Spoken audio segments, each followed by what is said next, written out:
Good morning बच्चों हम लोग हिंदी में आज प्रबुद्धो ग्रामीणः पाठ पढ़ेंगे, यानी कि बुद्धिमान ग्रामीण। ये पाठ जो बच्चों है ये संस्कृत खंड से लिया गया है और ये आपके कोर्स में है। तो चलिए स्टार्ट करते हैं। एकदा बहवः जना धूमयानं रेलगाड़ी आरुह्य नगरं प्रति गच्छन्ति स्म। तेषु केचित् ग्रामीणाः केचिच्च नागरिकाः आसन्। मौन स्थितिषु एकः नागरिकः ग्रामीणाः उपहसन् अकथयत्, ग्रामीणाः अद्यापि पूर्व अशिक्षिताः अज्ञाश्च सन्ति। न तेषां विकास अभवत् न च भवितुं शक्नोति। तस्य ताषणं जल्पनं श्रुत्वा कोऽपि चतुर ग्रामीणः अब्रवीत्, भद्रनागरिक, भवान् एव किञ्चित् ब्रवीतु, यतो हि भवान् शिक्षितः बहुज्ञश्च अस्ति। तो ये बच्चों है संस्कृत का जो आपका पाठ है उसका एक भाग है, जिसको आपको अनुवाद इसका लिखना होगा आपके एग्ज़ाम में। तो चलिए इसका अनुवाद भी देखते हैं। उससे पहले देखेंगे कि इसमें आप लोग संदर्भ क्या लिखेंगे, ठीक है। तो प्रस्तुत गद्यांश हमारी पाठ्य पुस्तक हिंदी के संस्कृत खंड के प्रबुद्ध ग्रामीण पाठ से उद्गृत है, यानी कि प्रबुद्ध ग्रामीण पाठ जो है उससे लिया गया है। प्रसंग बच्चों आप लोग लिखेंगे कि प्रस्तुत गद्यांश में ग्रामीण व्यक्ति की चतुरता का वर्णन बड़े ही मनोरंजक ढंग से किया है, यानी कि जो ग्रामीण व्यक्ति होते हैं बहुत ही चतुर होते हैं। तो इस जो गद्यांश है इसका जो अनुवाद है बच्चों इस प्रकार है कि एक बार बहुत से लोग रेलगाड़ी पर चढ़कर नगर की ओर जा रहे थे। उनमें कुछ ग्रामवासी थे और कुछ नगरवासी। उनके चुपचाप बैठे रहने पर एक नगरवासी ने ग्रामवासियों की हंसी उड़ाते हुए कहा, ग्रामवासी पहले की भांति आज भी अशिक्षित और मूर्ख हैं। ना तो उनका विकास हुआ है और ना हो सकता है। उसके इस प्रकार के कथन को सुनकर कोई चतुर ग्रामीण बोला, हे नगरवासी भाई, आप ही कुछ कहें, क्योंकि आप शिक्षित और बहुत जानकार हैं।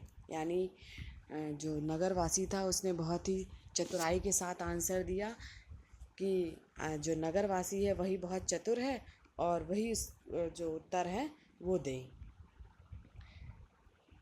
नेक्स्ट गद्यांश है बच्चों कि इदम आकर्ण स नागरिक सदर्पं ग्रीवाम उन्मय अकथ्यत, कथयिष्यामि परं पूर्व समय विधातव। तस्य तां वार्ता श्रुता स चतुर ग्रामीण अकथ्यत, भो वयम् अशिक्षितः भवान् च शिक्षित, वयम् अल्पज्ञा भवान् च बहुज्ञ, इत्येवं विज्ञा अस्माभिः समय कर्तव्य, वयं परस्परं प्रहेलिकां पृच्छाम, यदि भवान् उत्तरं दातुं समर्थ न भविष्यति तदा भवान् 10 रूप्यकाणि दास्यति, यदि वयम् उत्तरं दातुं समर्थ न भविष्याम तदा 10 रूप्यकाणाम् अर्धं 5 रूप्यकाणि दास्यामः। तो इसमें प्रसंग है बच्चों की प्रस्तुत गद्यांश में ग्रामीण और एक नागरिक के मध्य लगी शर्त का वर्णन किया गया है, यानी एक नगरवासी था और ग्रामवासी था, दोनों के बीच बच्चों शर्त लगी। तो इस गद्यांश में आपको अनुवाद इस प्रकार है। ये सुनकर उस नगरवासी ने गर्व सहित गर्दन ऊंची करके कहा, कहूँगा, परंतु पहले शर्त रख लेनी चाहिए। उसकी बात सुनकर तुम चतुर ग्रामीण ने कहा, भाई हम अशिक्षित हैं और आप शिक्षित हैं। हम कम जानकार हैं और आप अधिक जानकार हैं। यही जानकर हमें शर्त रखनी है। हम आप हम आपस में पहेली पूछेंगे। यदि आप उत्तर देने में समर्थ नहीं होंगे तो आप 10 रुपये देंगे, और यदि हम उत्तर देने में समर्थ नहीं होंगे तब हम 10 रुपये के आधे 5 रुपये देंगे। आम स्वीकृतः समय इति कथ्यते तस्मिन् नागरिके स ग्रामीणनागरिकम् अवदत् प्रथम भवान् एव पृच्छतु। नागरिकश्च त ग्रामीणम् अकथयत् त्वमेव प्रथम पृच्छ इति। इदं श्रुत्वा स ग्रामीणः अवदत् युक्तम् अहमेव प्रथम पृच्छामि। इस गद्यांश में ग्रामीण और नागरिक के परस्पर पहेली पूछने का वर्णन किया है इस गद्यांश में बच्चों। तो अनुवाद है इस गद्यांश का, हाँ मुझे शर्त स्वीकार है। उस नागरिक के ऐसा कहने पर उस ग्रामीण ने नागरिक से कहा, पहले आप ही पूछें। उस नगरवासी ने ग्रामवासी से कहा, तुम ही पहले पूछो। यह सुनकर वह ग्रामवासी बोला, ठीक है, मैं ही पहले पूछता हूँ। तो ये था इसका अनुवाद बच्चों। नेक्स्ट है कि नागरिक बहुकालां यावतः अचिंत्यत परम प्रहेलिकाया उत्तरं दान्तुं समर्थ न अभवत्। अतः ग्रामीणः अवदत्, अहम् अस्याः पहेलिकायाः उत्तरं न जानामि।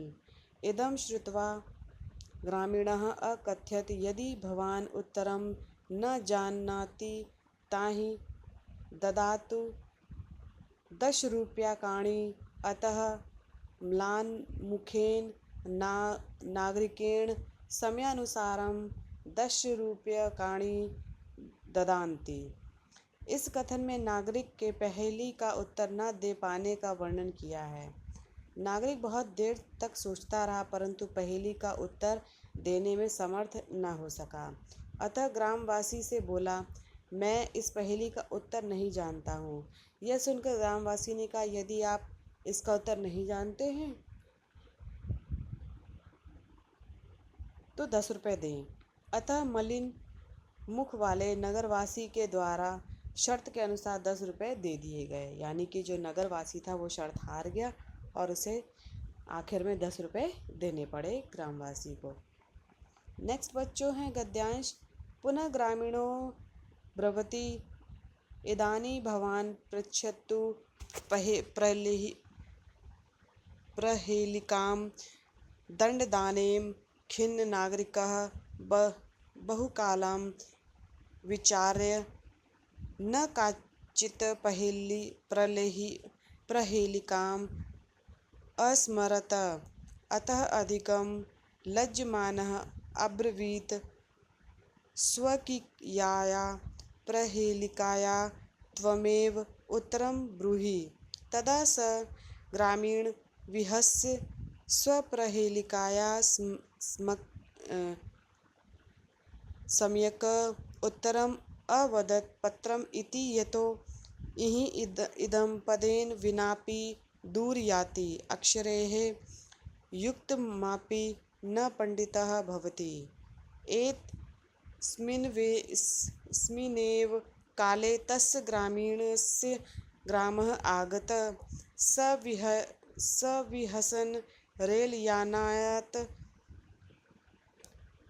अवतीर्य स्वग्रामं प्रति अचलत्। नागरिकः लज्जितः भूत्वा पूर्ववत् तूष्णीम् अतिष्ठ्य सर्वे यात्रिणो वाचालं तं नागरिकं दृष्ट्वा अहसन्। तदा स नागरिकः अन्वभवत् यत् ज्ञानं सर्वत्र सम्भवति। ग्रामीणः अपि कदाचित् नागरिकेभ्यः प्रबुद्ध बुद्धितरा भवन्ति। तो ये था बच्चों इसका आखिरी गद्यांश। अब इसका शब्दार्थ देख लेते हैं कि दंडानेन मीन्स होता है दंड देने के कारण, खिन्न का अर्थ होता है दुखी, विचार का अर्थ होता है सोच विचार के, काचित यानी किसी, स्मृत यानी याद कर सका, लज्जमान मतलब लज्जित होता हुआ, स्वकीयाया यानी अपनी, विहस यानी हंसकर, स्मक्य यानी सही सही, याति यानी जाता है, युक्तमपि यानी कि युक्त होने पर, विहसन यानी हंसता हुआ, अवतीर्य यानी उतर कर, तूष्णीम यानी चुपचाप, वाचालम यानी अधिक बात करने वाला, दृष्टवा यानी देखकर, हसन यानी हंसे, अन अनुभवत यानी अनुभव किया, कदाचित यानी कभी, प्रबुद्धतरा यानी कि अधिक बुद्धिमान। जो बच्चों संदर्भ है आपको पहले की जैसा ही लिखना है। और जो प्रसंग है कि इस गद्यांश में ग्रामीण व्यक्ति द्वारा शहरी व्यक्ति को सीख दी गई है कि पहेली का जवाब न देने पर लज्जित शहरी व्यक्ति की दशा का वर्णन किया है। तो इसमें जो व्याख्या है यानी कि अनुवाद है वो इस प्रकार की। फिर ग्रामीण बोला, अब आप पहेली पूछें। दंड चुकाने से शहरी दुखी हुआ और बहुत समय तक सोचकर भी किसी पहेली को याद न कर सका, अतः अत्यधिक लज्जित होता हुआ बोला, अपनी पहेली का उत्तर तुम ही दो। तब उस ग्रामीण ने हंसकर अपनी पहेली का सही उत्तर दिया, पत्र, क्योंकि वह पैरों के बिना भी दूर तक चला जाता है और अक्षरों से युक्त होने पर भी पंडित नहीं होता। इसी समय उस ग्रामीण का गांव आ गया। वह हंसकर रेलगाड़ी से उतरकर अपने गांव की ओर चल पड़ा। शहरी लज्जित होकर पहले की तरह ही चुपचाप बैठ गया। सारे यात्री उस अधिक बोलने वाले शहरी को देखकर हंसने लगे। तब उस शहरी व्यक्ति ने अनुभव किया कि ज्ञान प्रत्येक स्थान पर संभव है। कभी ग्रामीण भी शहरवासियों से अधिक बुद्धिमान निकल आते हैं, यानी कि होते हैं। तो ये बच्चों था इसका अनुवाद गद्यांश का। तो बच्चों किसी भी गद्यांश में किसी भी शब्द में अगर आपको दिक्कत हुई हो समझने में तो आप ग्रुप में डाल के पूछ सकते हैं। धन्यवाद बच्चों आज की कक्षा के लिए।